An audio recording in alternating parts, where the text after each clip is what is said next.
మాల సంక్షేమ సంఘానికి తన పూర్తి సహాయ సహకారాలు ఉంటాయని Adilabad parliament incharge Peddapalli MP Gaddam Vamsi Krishna అన్నారు. ఆదిలాబాద్ BLA-2 సమావేశానికి హాజరైన ఆయన స్థానికంగా ఉన్న సంక్షేమ సంఘ కార్యాలయాన్ని పార్టీ నాయకులతో కలిసి సందర్శించారు. సంఘ నాయకులు వారికి ఘనంగా స్వాగతం పలికారు. మాలల హక్కుల సాధన కోసం తన శాయశక్తులా కృషి చేస్తానన్నారు. ఇక సంఘ అభివృద్ధికి కార్యవర్గం కలిసి పనిచేయాలన్నారు.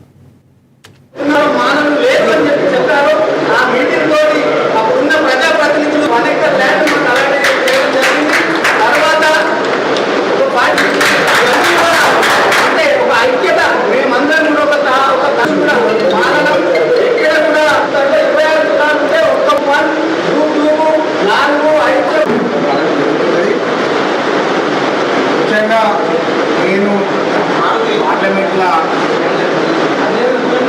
ప్రత్యేకంగా ఎవరిని కలిసి తెలంగాణకి వెళ్ళి కాక వెంకటస్వామి గారి అవ్వాలని చెప్పగానే వారు నిజంగా ఎంత చక్కటి స్పందనిస్తారు.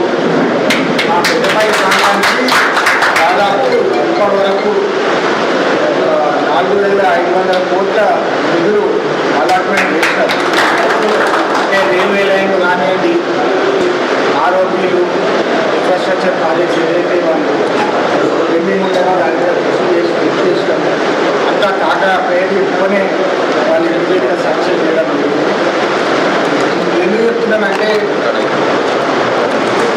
మొదటిగా పార్లమెంట్లో తిరుగుతుంటే లోకం అసలు మనం చెప్పుకోవద్దు ఎందుకు అని చెప్పి మాట్లాడుతుంటారు. కానీ గత 2 సంవత్సరాల ఏ ఎస్సీ మీటింగ్, దళిత్ మీటింగ్ అయినా నేను ఖచ్చితంగా అటెండ్ అయినా.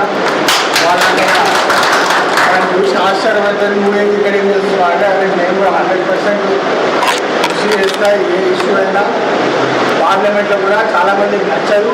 నేను నా స్పీచ్లో కూడా దళితులకు అన్యాయం జరుగుతున్నది, మనకు బడ్జెట్లో ఏదైతే మనకు ఫండ్ నిధులు ఏదైతే కేటాయిస్తారో కేవలం 1% కేటాయిస్తారు, అది అన్యాయము.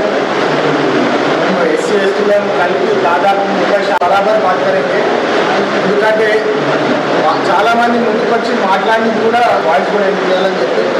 కానీ నేను మీ అందరికీ ఒకటైతే భరోసా ఇస్తాను, ఇక్కడ మీకు కొంచెం రిప్రజెంటేషన్ ఇస్తాను. ఖచ్చితంగా దాన్ని పరిశీలించి ఎందుకు ఖచ్చితంగా నేను ఢిల్లీలో కూడా రిప్రజెంటేషన్ ఇస్తాను, వాయిస్ ఎత్తుతాను. మనకు మన అయ్యే వరకు నేను పోరాడతానని చెప్పి ఆ భరోసా మాత్రం నేను ఖచ్చితంగా ఇస్తాను. జరుగుతుంది.